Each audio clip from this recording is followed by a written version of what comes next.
Welcome students, आज हम लोग क्लास 11th की फिजिक्स का चैप्टर नंबर फर्स्ट स्टार्ट करने वाले हैं, जो कि है विमी विश्लेषण। ठीक है, डायमेंशनल एनालिसिस। चलिए इसको शुरू करते हैं हम लोग।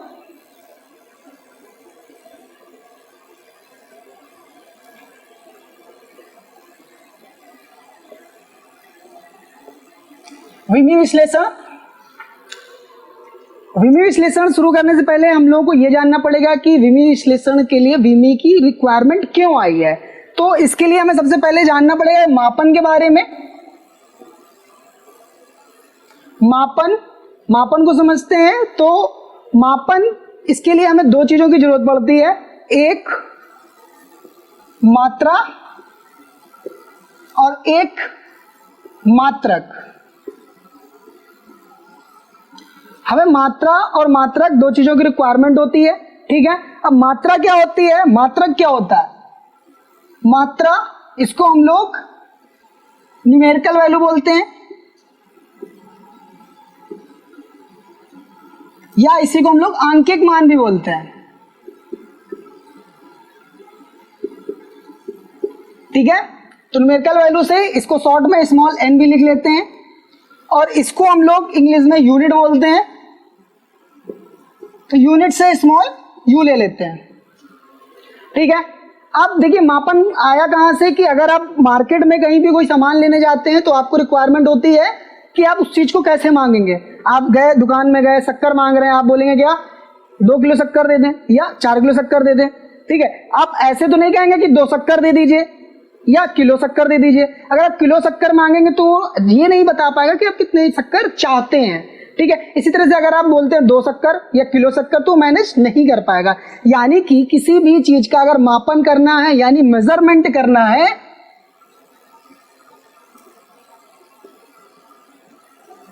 तो हमको दो चीज की जरूरत होती है, एक होता है मात्रा, एक होता है मात्रक। ठीक है, मात्रा को शॉर्ट में स्मॉल एन यानी न्यूमेरिकल वैल्यू से, और यूनिट हो जाएगा आपका मात्रक। ठीक है, तो इसमें हम लोग ये जो सेकंड वाला पार्ट है, ये मात्रा का मतलब तो सिंपल है, काउंटिंग, जो भी आप लोग पढ़ते हैं 1 2 3 4।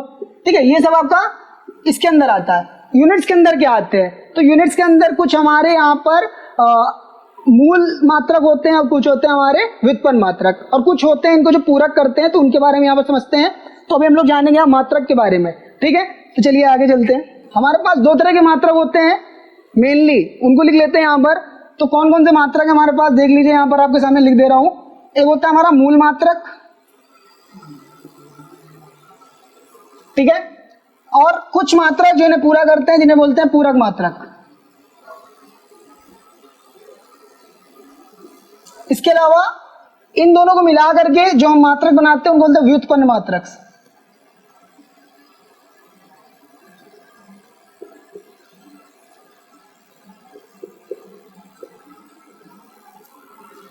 व्युत्पन्न मात्रक।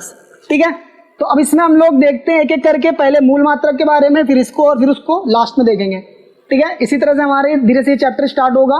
तो समझ लीजिए यहाँ पर मूल मात्रक क्या होते हैं। ये जो है हमारे मूल राशियां थी,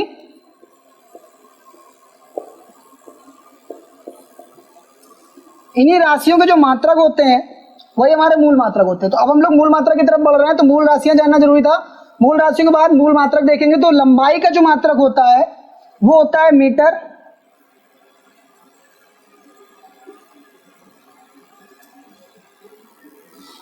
द्रव्यमान का जो मात्रक हमारा वो होता है किलोग्राम,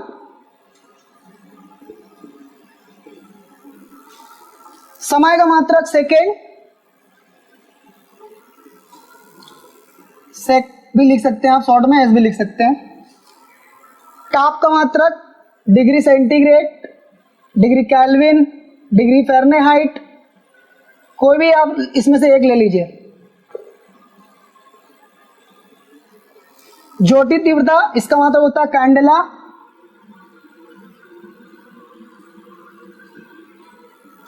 कैंडल होती है, कैंडल में ज्योति होती है, कैंडल से बना है कैंडला। ठीक है, विद्युत धारा, इसका होता है एम्पियर, शॉर्ट में एम्प लिख रहा हूं।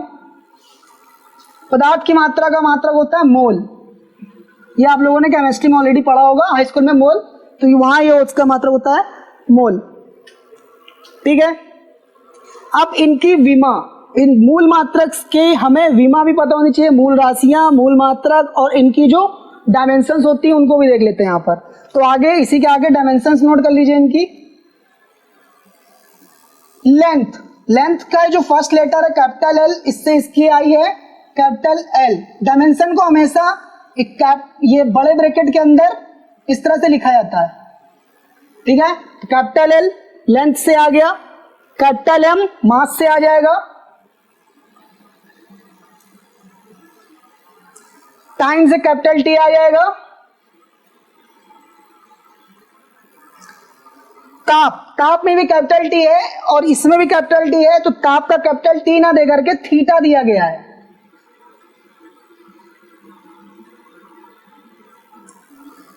इसके बाद ज्योति तीव्रता, ज्योति तीव्रता का देखिए यहां पर कैंडेला होता है, इसको शॉर्ट में सी डी लिखा जाता है।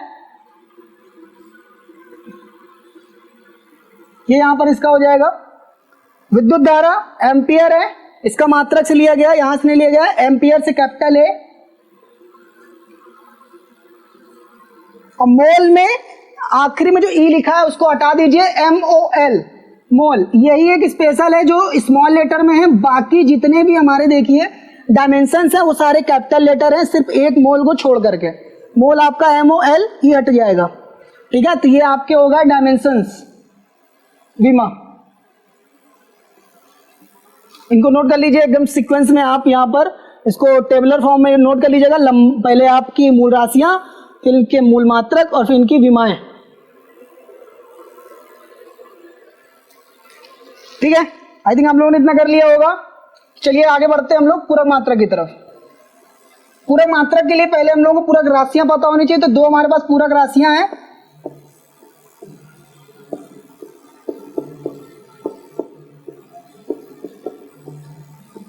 एक हमारा है कोण और दूसरा हमारा है घन कोण।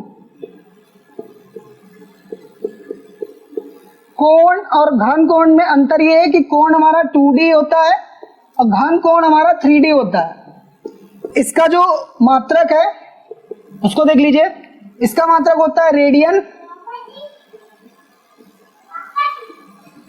शॉर्ट में इसको इंग्लिश में RAD रेड लिख देते हैं।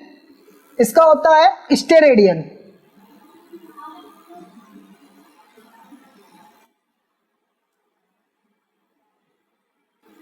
ठीक है। आप एस्टे और RAD रेडियन, इसका हो जाएगा मात्रक। और ये जो राशियां होती हैं ये हमारी विमाहीन राशियां होती हैं, इनकी विमाएं नहीं होती।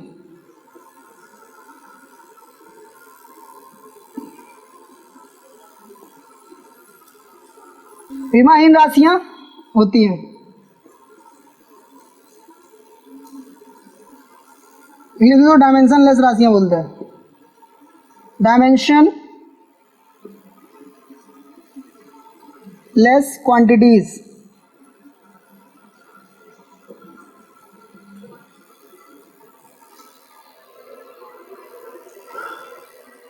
इसको नोट कर लीजिएगा। चलिए आगे चलते हैं हम लोग व्युत्पन्न राशियों की तरफ। व्युत्पन्न मात्रक ऐसे मात्रक होते हैं जो मूल मात्रक और पूरक मात्रक की हेल्प से बनाए जाते हैं, इन दोनों को मिला करके, या केवल मूल मात्रक एक या एक से अधिक, दो से अधिक मूल मात्रक को मिला करके हमारे व्युत्पन्न मात्रक बनते हैं, ठीक है। इसमें जितने मूल मात्रक बताएं और पूरक बताएं, इनके अलावा जितनी भी राशियां हम लोग पढ़ते हैं वो सारी की सारी व्युत्पन्न के अंदर आती हैं। व्युत्पन्न राशियों के यहाँ पर एग्जाम्पल देख लेते हैं। व्युत्पन्न राशियां जैसे कि पहला हमारा है क्षेत्रफल,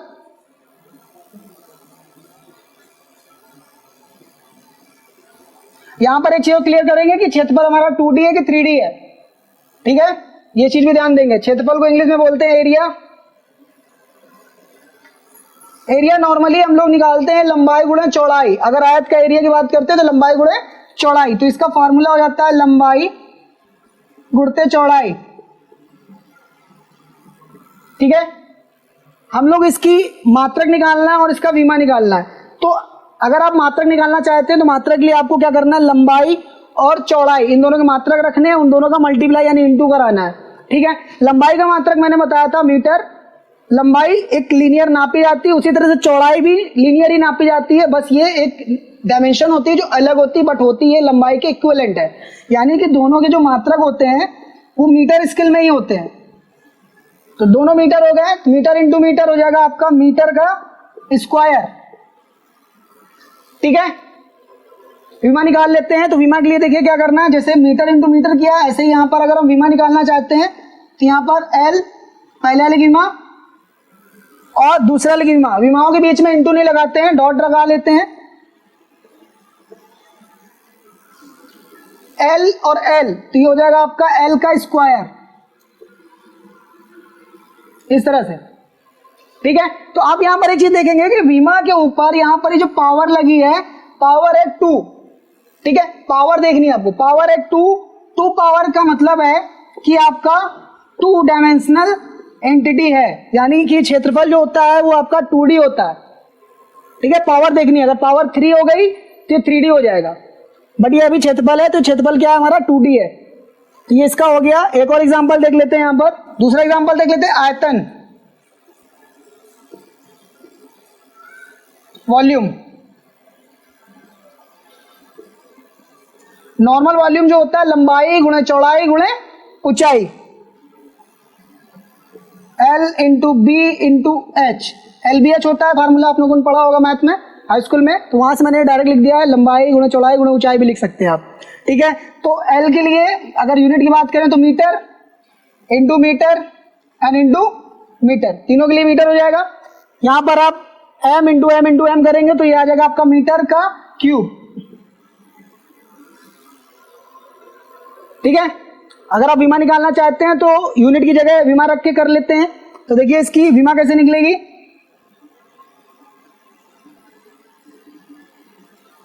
L के लिए L dot L dot L,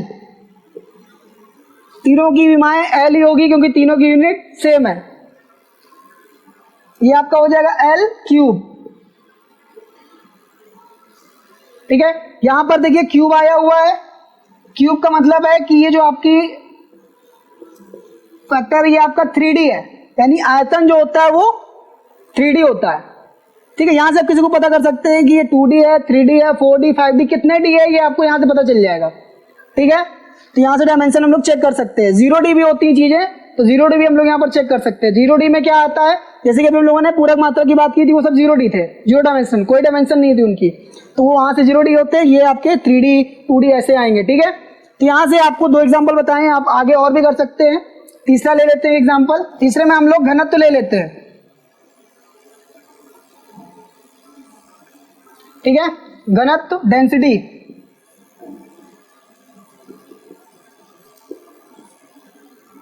घनत्व का फार्मूला क्या होता है, घनत्व बराबर द्रव्यमान बटे आयतन।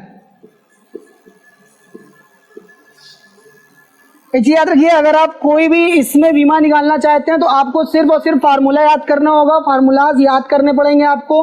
ठीक है, यहाँ पर मैंने फार्मूला बता दिया है, आपको सारे फार्मूलाज लर्न करने पड़ेंगे।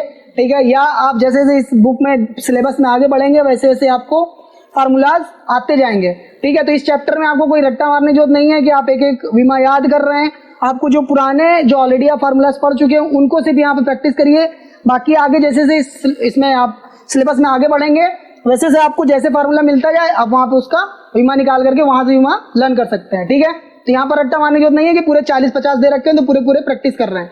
ठीक है, तो चलिए इसका निकाल लेते हैं हम लोग, विमा यहाँ निकाल के दिखाएंगे, यहाँ पर आपको मात्रा दिखा देंगे। तो मात्रा देखिए द्रव्यमान और ये आयतन, तो द्रव्यमान के लिए हमारा हो जाएगा केजी और आयतन के लिए मैंने अभी पहले बताया था मीटर क्यूब आया था, तो वो यहाँ पर डायरेक्ट रख ले रहा हूं मैं, यहाँ पर ये हो जाएगा आपका केजी पर मीटर क्यूब।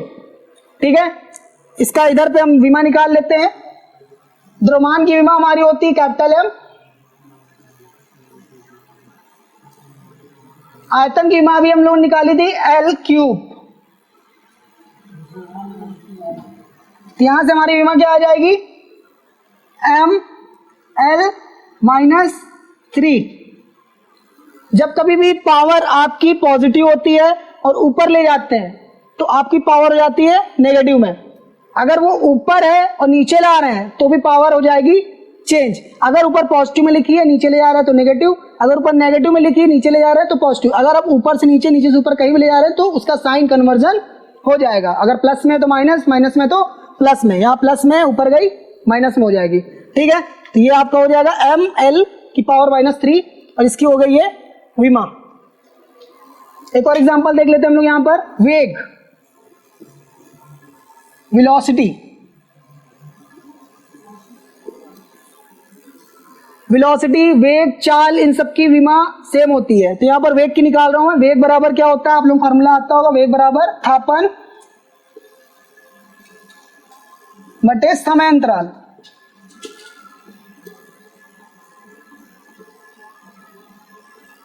ठीक है, ये फार्मूला होता है विस्थापन बटे समय अंतराल। इसको पुट कर लेते हैं। अब यहाँ पर मात्रक निकालेंगे, वहां पर हम इसकी विमा निकाल देंगे। मात्रक के लिए देखिए, विस्थापन, विस्थापन लीनियर होता है। लीनियर का मतलब हुआ लेंथ, लेंथ का मात्रक क्या था, मीटर। समय अंतराल एक तरह से समय में चेंज हो रहा है। ठीक है, समय परिवर्तन, अगर अभी घड़ी में 4 बजे थे तो 2 घंटे बाद कितने बजेंगे, 6। समय में परिवर्तन हुआ है, लेकिन क्या मात्रक बदल जाएगा, नहीं बदलेगा। तो यहाँ पर मात्रक क्या रखेंगे, सेकेंड ही रखेंगे, मीटर पर सेकेंड। इसकी यहाँ पर विमा निकाल लीजिए। तो विस्थापन के लिए क्या रखेंगे, एल, और समय के लिए क्या रखेंगे, कैपिटल टी। थोड़ी देर पहले बताया था मैंने, पावर हो जाती माइनस की, ये हो जाएगा एल टी -1। ठीक है, तो आई थिंक आप लोग यहां तक समझ में आ गया होगा। अगला एग्जांपल देखते हैं, त्वरण, एक्सेलरेशन।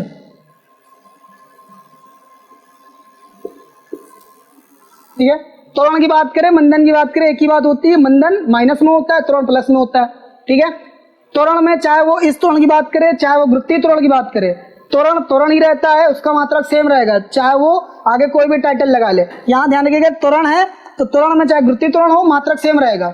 तो त्वरण का निकाल रहे हैं यहाँ पर आपके सामने, देखिएगा फार्मूला लिख लीजिए।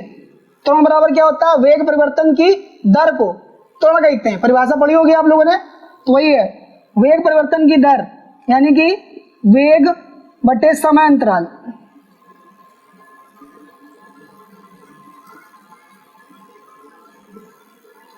ठीक है, वेग का अभी थोड़ी देर पहले हम लोगों ने फार्मूला लिखा था, मात्रक लिखा था। तो यहां से मात्रक क्या था, वेग का मीटर पर सेकेंड था। समय अंतराल का क्या होता है, सेकेंड। ठीक है, ये पहले प्लेस पे, सेकंड प्लेस पे, थर्ड प्लेस पे, फोर्थ प्लेस पे इसके नीचे आएगा। तो क्या होता है, सेकंड वाला जो होता है वो थर्ड के साथ मल्टीप्लाई करता है, ये इसके साथ मल्टीप्लाई कर लेगा, क्या हो जाएगा, मीटर पर सेकेंड स्क्वायर। ठीक है, इतना ये मैथ्स क्यों बता रहा हूं, क्योंकि बायोलॉजी वाले भी इसको, फिजिक्स को पढ़ते हैं। ठीक है, उनको प्रॉब्लम ना हो इसलिए। तो हो जाएगा मीटर पर सेकेंड स्क्वायर। अब यहां पर देख लेते हैं विमा। तो विमा इसकी क्या थी, एल टी -1। इसकी क्या लिखेंगे, टी।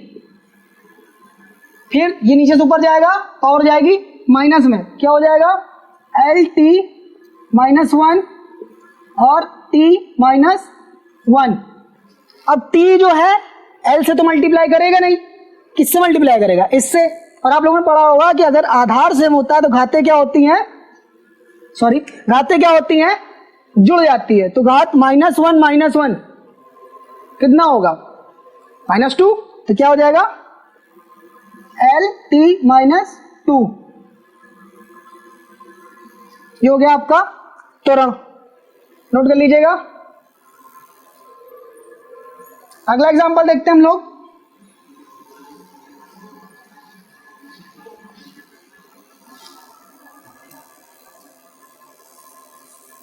बल, फोर्स।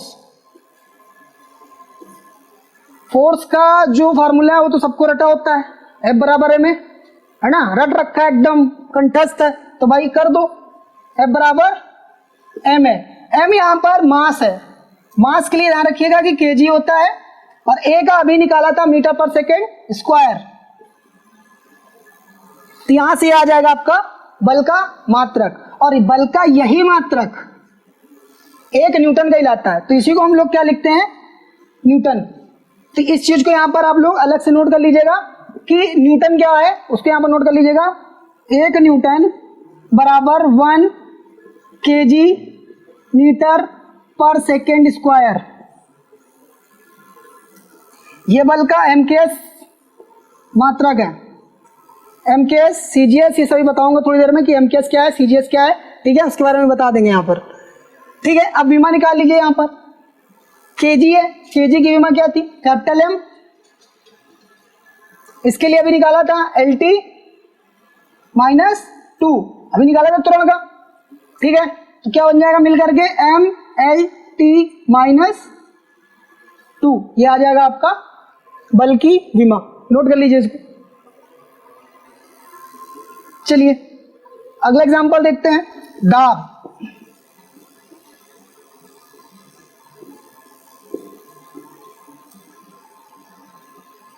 प्रेशर, प्रेशर के बारे में पता होगा क्या होता है। एकांक आयतन में लगने वाले बल को, जब किसी एकांक आयतन में बल लगाते हैं तो उसे क्या बोलते हैं, दाब बोलते हैं। तो क्या है, बल ऊपर से लगेगा, एरिया कहाँ है, नीचे, बल ऊपर, एरिया नीचे, बल ऊपर रख दो, बल बटे क्षेत्रफल। ठीक है, एकांक आयतन में लगा दिया बल, हो गया दाब। इसको कन्वर्ट कर लीजिए यहां पर मात्रक में। इसका मात्रक क्या था, न्यूटन या, ठीक है, न्यूटन, और इसका मात्रक क्या था, मीटर स्क्वायर, पहले निकाल चुके हैं। कन्वर्ट हो जाएगा, क्या हो जाएगा, न्यूटन मीटर की पावर -2 या न्यूटन पर मीटर स्क्वायर भी इसको आप बोल सकते हैं। ठीक है, इसका निकालेंगे हम लोग विमा। विमा साइड में देख लीजिए, बल की विमा क्या निकाली थी, अभी रख लीजिए MLT -2। क्षेत्रफल की L2, ये सब निकाली थी अभी थोड़ी देर पहले। ठीक है, ये नीचे से ऊपर जाएगी, क्या हो जाएगी, माइनस की, कर लीजिए।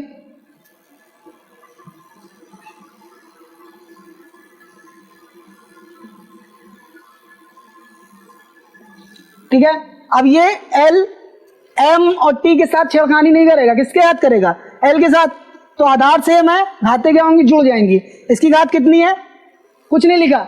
जब कुछ नहीं लिखा होता है तो वहां पर घात क्या मानी जाती है, 1। ठीक है, हो गई प्लस की 1 और ये -2, कितना आएगा, -1। ठीक है, तो ये क्या हो जाएगा, ML -1 T -2, ये हो गया आपका दाब का विमा। ठीक है, तो ये इतने एग्जाम्पल जो बताए हैं ये बहुत ज्यादा इंपॉर्टेंट है, मतलब आपके इनिशियल के लिए। इसके बाद की जो एग्जाम्पल्स हैं वो आप जैसे जैसे स्टडी करेंगे वैसे से आपको आगे मिलते जाएंगे। ठीक है, आप चाहे तो प्रैक्टिस कर सकते हैं, नहीं तो आपको उतने में ही काम हो जाएगा। अब बात करते हैं यहाँ पर पद्धति की, कि मात्रक की जो पद्धति है एमकेएस सीजीएस, ये क्या है। ठीक है, 3 तरह की पद्धति चलती है, एमकेएस, सीजीएस और एफपीएस। एमकेएस, एम मतलब होता है आपका मीटर,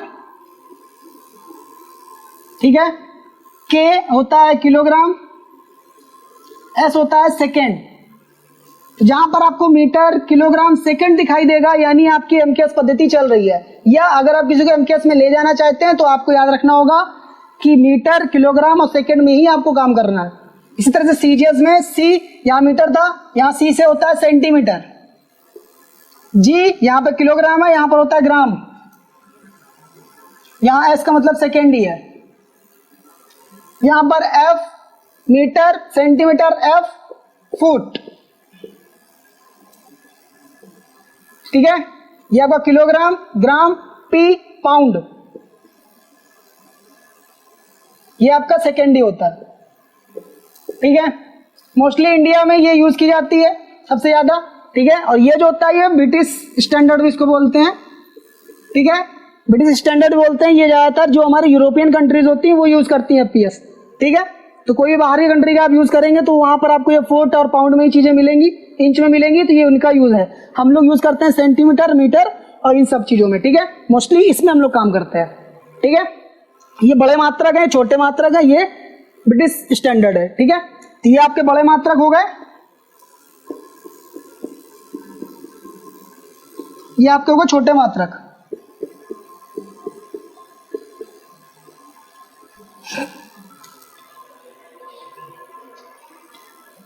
नोट कर लीजिएगा। बात करते हैं विमा के प्रयोग की।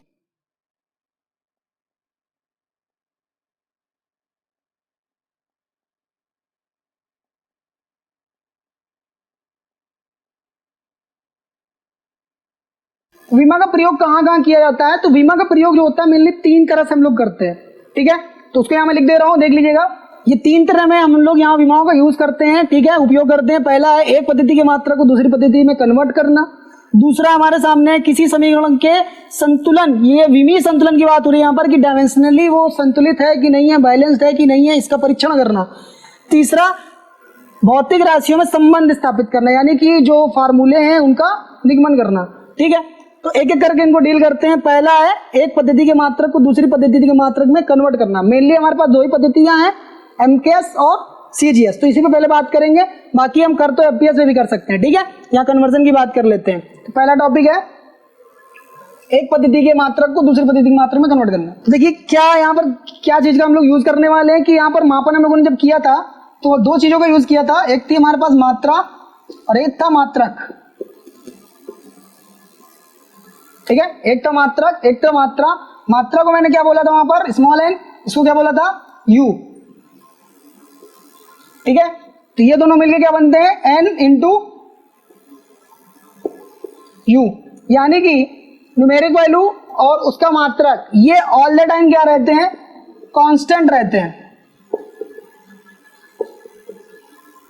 कांस्टेंट रहेंगे तो कांस्टेंट का मतलब ये होता है कि आप इसको जितनी बार चाहें उतनी बार इसको यूज कर सकते हैं। केस 1, केस 2, केस 3, जितने केस लगाना चाहते हैं। अगर हम 2 केस लगा रहे हैं तो इसका मतलब हुआ n1 u1 बराबर n2 u2। 3 केस लगाएंगे तो n1 u1 n2 u2 बराबर n3 u2। बहुत लंबा चलाएगा, आप जितना चाहते हैं उतना कर सकते हैं, बट मेरे यूज के लिए इतना काफी है। ये आपका एक पद्धति का मात्रक बनेगा, ये आपका दूसरी पद्धति का मात्रक बनेगा। अब आपको कन्वर्जन करना होगा तो एक एग्जांपल लेकर के मैं इसको आपको समझाता हूँ ये काम कैसे करता है, ठीक है। चलिए एक एग्जांपल के तहत इसको समझते हैं। इतना नोट कर लीजिएगा, 1 न्यूटन में कितने डाइन होते हैं, यानी कि हम न्यूटन का कन्वर्जन करेंगे डाइन में, ठीक है। न्यूटन हमारा फोर्स का मात्रक है, डाइन भी हमारा फोर्स का मात्रक है। ये एमकेएस पद्धति का है, ये सीजीएस पद्धति का है, ठीक है। तो इन दोनों को हमें यहाँ पर समझना है कि 1 न्यूटन में कितने डाइन्स होते हैं, ठीक है। फार्मूला कौन सा यूज करेंगे, जो भी मैंने लिखा था, n1 u1 बराबर n2 u2, ठीक है। इनमें से एक साइड आपको कंप्लीटली पता होती है, जैसे कि n1 में ये जो 1 है ये हमारा n1 हो जाएगा, ये जो न्यूटन है ये हमारा u1 हो जाएगा, डाइन जो हमारा u2 हो जाएगा, n2 जो है हमारा ये हमें पता नहीं है तो n2 निकालना है। तो क्या करेंगे, n2 के लिए फार्मूला जनरेट कर लीजिए। यहां से फार्मूला आ जाएगा n2 इज इक्वल टू, इसके मल्टीपल में इधर आएगा, किसमें हो जाएगा, डिवाइड में, n1 u1 अपॉन u2। ये फार्मूला आ जाएगा आपके सामने, ठीक है। तो चलिए इसको यहां पर कर लेते हैं इसको। चलिए इसके आगे देखते हैं हम लोग। तो यहां पर n1 की वैल्यू कितनी है, 1 पुट कर दीजिए, u1 और u2, u1 यानी कि यूनिट लगेगी न्यूटन की। न्यूटन का डायमेंशनल एनालिसिस में फार्मूला क्या होता था, तो ये है एमकेएस का, ये चीज याद रखिएगा, ये एमकेएस है और ये आपका सीजीएस है। तो एमकेएस के अकॉर्डिंग मीटर किलोग्राम सेकेंड, ठीक है। डायमेंशन याद रखिएगा, तो इसकी डायमेंशन क्या होती थी न्यूटन की, M L T minus 2, M L T minus 2 होती थी, ठीक है। तो यहां पर 1 लिख रहे हैं क्योंकि ये u1 के हिसाब से चला रहा है। नीचे आपका क्या हो जाएगा, M L T minus 2, same चीज लिखी है, बस ये है आपका 1 1 1 के बेस पे, ये है आपका 2 2 2 के बेस पे। अलग अलग कर लीजिएगा इनको, ये आपका हो जाएगा m1 m2 L1 L2 T1 T2, power ऊपर कर दे रहा हूं कॉमन में, -2। m1 हमारा किस पद्धति का है, एमकेएस का। तो ये आपका मास काम करेगा किलोग्राम में, ये लेंथ है काम करेगी मीटर में, और ये है समय काम करेगा सेकंड में। तो इसको आगे देख लीजिए, इसके यहां पर मैं कर दे रहा हूं इस साइड पे,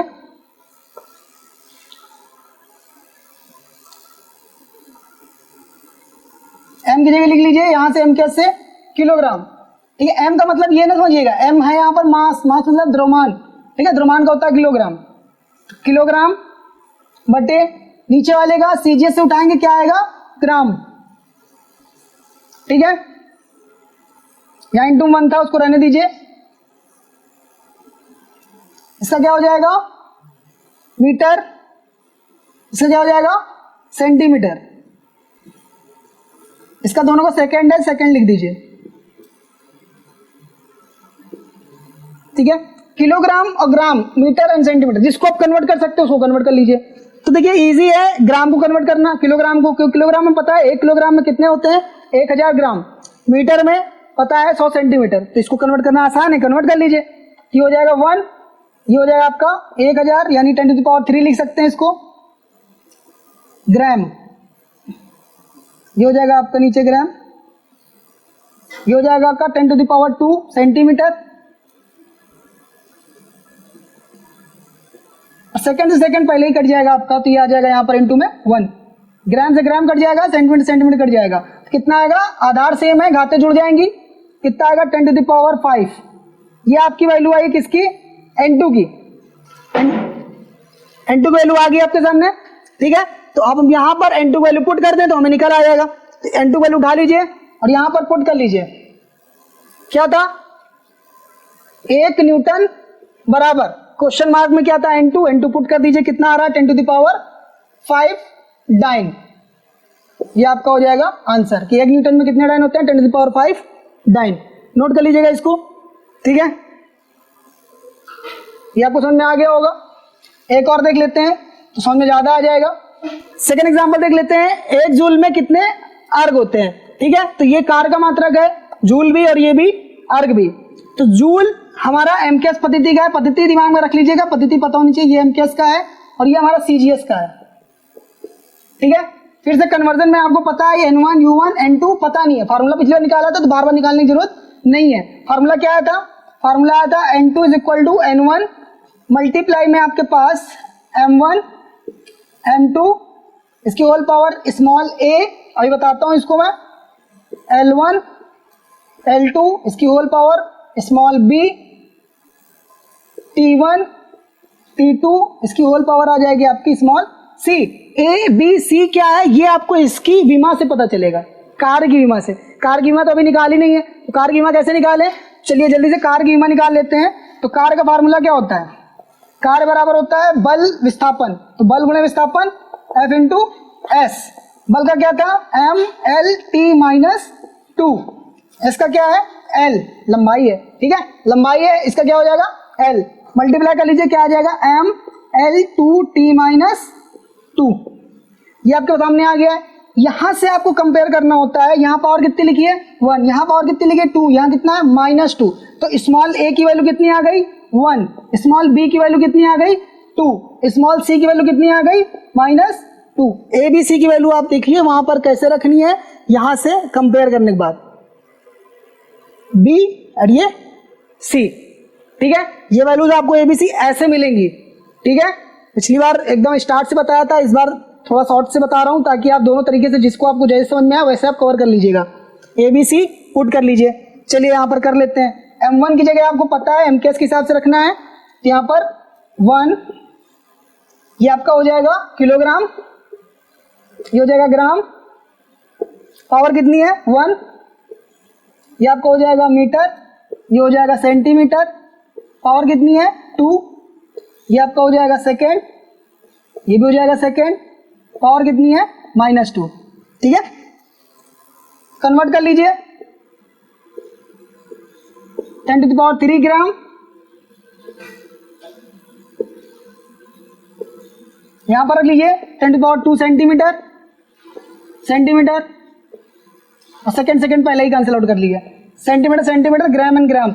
यहां पर स्क्वायर लगाए, इसी को ध्यान रखिएगा। तो स्क्वायर नीचे आएगा 10 की पावर कर देगा 4, 4 + 3 कितना हो जाएगा 7। 4 + 3 क्यों कर रहे हैं भैया, आधार सेम है। ठीक है, तो 4 3 कितना हो गया 7, तो इसको यहाँ पर कितना आ जाएगा हमारे पास आंसर, यहाँ लिख लेते हैं, इसी के आगे लिख लेते हैं, कितना आ जाएगा 10⁻7। ये आपकी वैल्यू किसकी है N2 की। ये वैल्यू उठा करके यहाँ पर पुट कर लीजिए, आपके सामने आंसर आ जाएगा कि 1 जूल बराबर 10⁻7 अर्ग। इसको अपना डब्बे में पैक कर लो, ठीक है। तो ये आपका हो गया दूसरा एग्जाम्पल, नोट कर लीजिएगा। चलिए इसके बाद हम लोग इसके अगले प्रयोग में चलते हैं, ठीक है। ठीक है, किसी समीकरण का विमीय संतुलन का परीक्षण करना है हम लोगों को यहाँ पर, ठीक है। तो बिल्कुल एकदम बेसिक से स्टार्ट करते हैं कि कोई एक समीकरण ले लीजिए जो आपने पढ़े हो अभी तक। तो आप लोगों ने 9th में एक समीकरण जरूर पढ़ा होगा, v बराबर u प्लस ए टी, पढ़ाई होगा। चलिए उसी से शुरू करते हैं। एग्जाम्पल में हम लोग ले रहे हैं एक समीकरण v बराबर u प्लस ए टी, ठीक है। तो इससे शुरू कर लेते हैं। तो यहाँ पर ये v वेग है, त्वरण है, समय है, सब पता है। चलिए शुरू करते हैं। तो कैसे किया जाता है इसको? संतुलन का मतलब होता है आपको दो साइड लेनी पड़ेगी। एक होगा लेफ्ट हैंड साइड, यहाँ क्या लिखा है v, तो लेफ्ट हैंड साइड है v की विमा। अभी बिल्कुल शुरू से चल रहे हैं इसलिए बहुत ज्यादा आराम से बता रहे हैं कि v की विमा लिखना है आपको। v की विमा लिख लीजिए। तो v की विमा क्या होती है भाई? L T minus one. Left hand side में क्या आया? L T minus one. Right hand side करिए। राइट हैंड साइड में क्या लिखा है? u प्लस ए टी की विमा, पूरे विमा निकालनी है। तो ये जो विमा है ये अंदर आ जाएगी, यानी u की विमा, a की विमा, t की विमा लिख लीजिए। तो u क्या है? वेग है, प्रारंभिक वेग है। तो भैया इसकी विमा क्या रहेगी? L T minus one plus त्वरण की विमा होती है L T minus two into T, T की विमा होती है कैपिटल टी। इसको ऐसे ही लग दीजिए यहाँ पर L T minus one plus, भैया ये देखो आधार सेम है, इसकी पावर 1 है, कुछ नहीं होता तो 1 होता है, बताया। जहाँ कुछ नहीं वहां भगवान, सबका मालिक एक रहेगा ही रहेगा, ठीक है। तो यहाँ -2 और 1 कितना आ जाएगा? -1। तो ये भी हो जाएगा एल टी माइनस वन, ठीक। अब ये और ये जुड़ेंगे, कितना हो जाएगा? 2LT minus one. नहीं, विमा में यही खास बात होती है कि भैया अगर ये लिखा है केजी और ये लिखा है केजी, तो केजी 2 केजी होता है, लेकिन विमा जब जुड़ती है तो विमा ही रहती है, ये जुड़ने से चेंज नहीं होती है, ठीक है। तो विमा कभी भी जुड़ती हैं, अगर सेम है तो आंसर आता है वही, यानी वही मतलब वही विमा आ जाएगी। तो ये आ गया इसका आंसर, ठीक है। विमा जुड़े, विमा घटे, विमा में कुछ भी होगा वो आंसर वही रहेगा, विमा ही रहेगी, ठीक। तो भैया इसका भी आंसर क्या है? ये आया और इधर भी यही आया, दोनों साइड सेम आ रही है। तो लेफ्ट हैंड साइड बराबर राइट हैंड साइड, मैथ में लिखते थे वही चीज है। प्रूफ यानी ये समीकरण सही है, यही तो चेक करना था। समीकरण में संतुलन का परीक्षण करना था, यानी ये सही है। चलिए अगला एग्जांपल देख लेते हैं। अगला एग्जांपल आपका सेकंड, गति का सेकंड जो था समीकरण क्या था? s बराबर ut plus half at square होता था क्या? चेक कर लेते हैं, ठीक है। चेक करते हैं, अगर गलत होगा तो पता चल जाएगा, ठीक है। तो लेफ्ट हैंड साइड लिखते हैं s की विमा, तो s की विमा क्या हो जाएगी? s क्या है यहाँ पर? विस्थापन है ना, तो विस्थापन की विमा क्या होती है? l आ गया। राइट हैंड साइड में लिखिए ut प्लस हाफ at की विमा,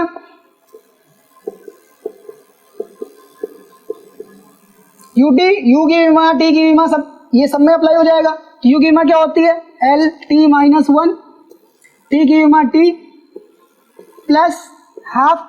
हाँ, हाफ रहेगा कि नहीं रहेगा? नहीं रहेगा, क्यों? क्योंकि विमाओं की बात जब चलती है तो ये विमा नहीं है, ये क्या है? मात्रा। और मात्रा की बात नहीं चलेगी, या मात्रा की बात चल रही तो मात्रा नहीं लिखी जाएगी। हाफ हो, पौना हो, दो हो, तीन हो, कुछ भी हो, नहीं लिखेंगे, सीधा हम लिखेंगे विमा। इसकी विमा क्या हो जाएगी? एल टी माइनस टू, ये हो जाएगा आपका टी, ठीक है। ओके, आगे चलते हैं। ये इससे मल्टीप्लाई कर लेगा, टी से टी, ये 1, इसके बाद भैया 1 है, इसके बाद -1 है, खत्म। ये आ जाएगा एल प्लस ये इसको खत्म करेगा, कितना आएगा एल टी माइनस 1। सेम आया नहीं आया? क्या करें, जोड़ दें? नहीं आ रहा है। और ये कभी सॉल्व भी नहीं होंगे। x प्लस वाई कभी सॉल्व होता है? नहीं। x प्लस एक्स 2x होता है। विमा में तो x प्लस एक्स x माना जाता है। तो यहां पर ये सेम है ही नहीं, यानी कि कहीं ना कहीं गलत है। LHS is not equal to RHS, is not equal to RHS। तो भैया ये जो फार्मूला है, ये फार्मूला जो है ये गलत है। गलती कहाँ है? यहां है कमी। यहां पर L होना चाहिए था, लेकिन T माइनस 1 बच रहा है। ठीक है, तो सही फार्मूला कैसे निकलेगा? सही फार्मूला निकलेगा तीसरा मेथड जब पढ़ेंगे। ठीक है, तो चलिए तीसरा मेथड पढ़ते हैं। जो तीसरा प्रयोग है इसका वो देखते हैं। ये आप लोग समझ में आ गया होगा। चेकिंग करना कैसे चेक करते हैं, सही है कि नहीं है। चलिए आगे चलते हैं। आखिरी टॉपिक है ये इस चैप्टर का।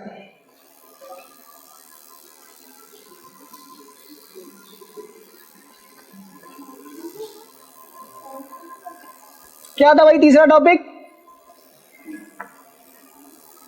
भौतिक राशियों में संबंध स्थापित करना। ठीक है, भौतिक राशियों में संबंध स्थापित करना है। एक एग्जांपल ले लेते हैं हम लोग। चलिए ये क्वेश्चन है आप लोगों के सामने। ठीक है, इस क्वेश्चन को देख लेते हैं। किसी सरल लोलक के आवर्तकाल कैपिटल डी का उसके गोलक के द्रव्यमान, धागे की लंबाई L तथा गुरुत्वीय त्वरण से संबंध बताइए। यानी ये हमें क्वेश्चन सॉल्व करना है। सरल लोलक क्या होता है? देखिए, लोलक एक आपका पेंडुलम होता है, इसको इंग्लिश में पेंडुलम बोलते हैं। आपने देखा घड़ी में लटका करता है नीचे। ठीक है, तो ये जो उसमें घड़ी के नीचे गोला होता है गोल गोल, उसको बोलते हैं गोलक। ठीक है, तो गोलक का द्रव्यमान दे रखा है कैपिटल M। ठीक है, अब ये इसकी जो उसमें घड़ी वाले में जो तार लगा होता था ना, उसकी जगह रॉड की जगह यहाँ पर धागा लगा हुआ है। ठीक, इसे लट्टू लटका करके इस तरह से हम लोग कर रहे हैं। तो धागा की लंबाई है L और ये ग्रेविटी के प्रेजेंस में काम कर रहा है, यानी ग्रेविटी है नीचे, तो गुरुत्वीय त्वरण काम कर रहा है। तो इन तीनों में संबंध बताना है कि ये आवर्तकाल मतलब कि एक सेकंड में कितनी बार, मतलब ये एक चक्कर इसको कंप्लीट करने में कितना समय लगेगा। आवर्तकाल क्या होता है? एक कंप्लीट चक्कर, यानी कि यहां से स्टार्ट हुआ, इधर गया वापस आया। एक कंप्लीट इसको साइकिल कंप्लीट करने में कितना टाइम लगेगा उसको, यानी आवर्तकाल का हमें फार्मूला बनाना है। ठीक है, चलिए इसको करते हैं। हमें एक चीज पता है यहाँ पर कि यहाँ पर हमारा जो T है कैपिटल T, ये डिपेंड कर रहा है, डिपेंडेंसी का सिंबल होता है ये ध्यान रखिए। ये जो सिंबल है ये डिपेंडेंसी का सिंबल है, यानी कि ये इस पर निर्भर कर रहा है, यानी ये इसके अनुक्रमानुपाती भी हो सकता है, व्युत्क्रमानुपाती भी हो सकता है। हमें पता नहीं है क्या है, तो हम मान लेते हैं कि ये डिपेंड तो कर ही रहा है। तो इसको, इस सिंबल को हमने रखने के बाद इसका जो ये मास है, हमें नहीं पता कि अनुक्रमानुपाती के समानुपाती, हम इसकी पावर ले लेते हैं A, पता ही नहीं है A ले लिया। इसी तरह से L में भी पता नहीं है, हमने पावर ले ली B। और इसके बाद है ग्रेविटी G, इसकी पावर ले ली C। ठीक है, हमें पता नहीं था तो हमने पावर ले ली ABC। ये व्युत्क्रम भी आ सकता है, कैसा भी आ सकता है। ठीक है, तो ये आ गया हमारे पास। इसको करने का अप्रोच ये होता है कि जिसका फार्मूला निकालना है, जिस पे डिपेंडेंसी है, उस पर अलग अलग पावर पे डिपेंडेंसी आप पहले कर लीजिए। ठीक है, इतना कर लिया। चलिए इसको आगे करते हैं हम लोग। ठीक है, अभी क्या करना है, नेक्स्ट स्टेप में आपको यूज करना है किसका, इसका, क्योंकि भैया इसी का तो प्रयोग पढ़ रहे हैं, तो इसका प्रयोग कर रहे हैं। तो यहाँ पर क्या करो, यहाँ पर ये हटा दो, ये दिख रहा है, ये हटेगा। जब कभी भी भैया प्रोपोर्शनैलिटी हटती है तो कांस्टेंट आता है के। ठीक है, कांस्टेंट तो आना ही आना है। T बराबर हो जाए K, M की पावर A, L की पावर B, G की पावर C। यहां तक कोई दिक्कत नहीं। आगे इनकी विमा पुट कर दो, विमाएं रखने पर T टाइम है, टाइम की विमा क्या होती है, T रहती है। ठीक है, के भैया बोला था, जैसे भैया विमा की बात होती है तो कांस्टेंट सारे हट जाते हैं, ये यहां से हट जाएगा। इसको हटा दिया तो क्या बचा, M के लिए क्या होता है कैपिटल M, पावर हो जाएगी A।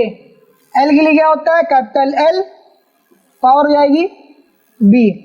इसके बाद क्या है G के लिए क्या होता है, G के लिए होता है हमारे पास, G क्या है त्वरण, एल टी माइनस 2 हो जाएगा सी।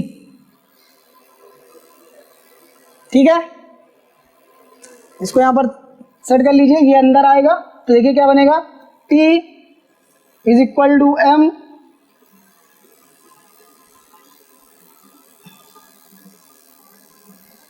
L की पावर M की पावर हो जाएगी आपकी A, L की पावर हो जाएगी यहाँ पर B, और यहाँ पर L की पावर हो जाएगी C, यहाँ T की पावर हो जाएगी माइनस का 2C।